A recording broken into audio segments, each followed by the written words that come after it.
We do have a keynote speaker with us today, so it brings me great joy to introduce Chad Littlefield. Chad is the co-founder of We and Me. Forbes called Chad a global expert on asking questions that build trust and connection. Chad is a TEDx speaker, best-selling author, creator of the We Connect cards, a tool now being used in over 80 countries to create conversations that matter.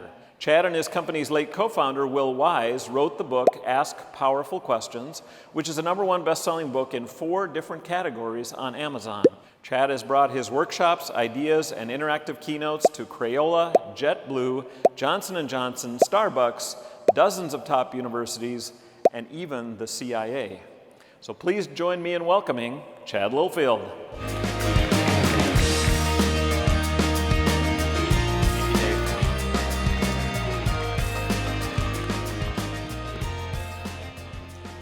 Jack Henry Connect. How many of you have connected with one other person that you have not met before you showed up here? Hey, we're like on the track. It's part of the reason we show up to a thing like this. So that moment that Dave and I just had, shaking hands, when you meet another human being for the very first time, what questions do you typically ask? Just popcorn them out. What questions do you typically ask? How are you? How are you? Where are you from? What do you do? Name. Where are you from again? Go back to that. It's amazing. We're in a room full, I haven't met you all yet, but we're in a room full of about 3,000 pretty sharp people.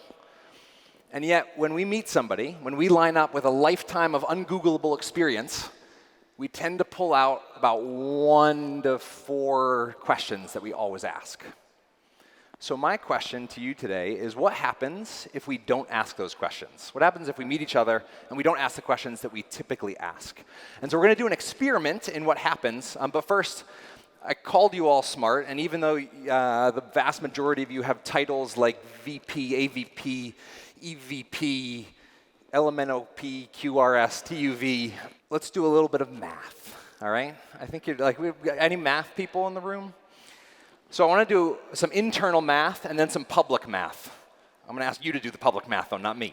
So in your head, can you calculate the number of years of experience that you have in your world? And I'm not going to fact check you, so come up with that and shout a bunch out. I'm going to listen for them. 31, 43, 12, 20, 25. Okay, so we got like the pride of people 20 years of experience over. Who has like 2 years of experience? Anybody? Who's like, be proud, you have your whole career ahead of you. So so here's the public math part. So just from the numbers that you heard, and this is some very loose math, but from the numbers you just heard, what would you guess is the average number of years of experience in this room? 15, 9, 25. Let's go, just for math's sake, let's say 20. So if we have an average roughly of 20 years of experience, each person in this room, and roughly 3,000 people, by my public math, that is 60,000 years of experience sitting on this side of the stage. And so I'm entering this space with a great deal of humility and the perspective that you are the expert of your own world. And I'm going to try to spend 0 minutes pretending that I know your life and your world and your community bank or credit union better than you do. I'm going to spend all of our time creating an experience in what happens when we shift up our questions. And so I want to tell you a story about a time 9 years ago where I was asked a question that greatly changed my world. So about 15 minutes before I'm getting married, I'm sitting outside at this little arboretum garden thing, and my heart rate's kind of going, because like this is kind of a big decision. And everybody's coming up and sharing some nicety, some version of congratulations, so happy for you, except for one person. His name is Jeff. He walked up to me and he put his hand on my shoulder and he said, "Are you present?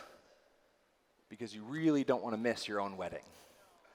I was like, oh. I feel like I won the lottery with that question, because if he didn't ask me that question, I would have been there, right? My body would have moved to all the places. I would have ended up with this, but I wouldn't have really been there. And so I don't know you well enough to put my hand on your shoulder yet, but metaphorically speaking, I'm going to ask you, are you present because for the next few days, you have access to roughly 60,000 years of experience.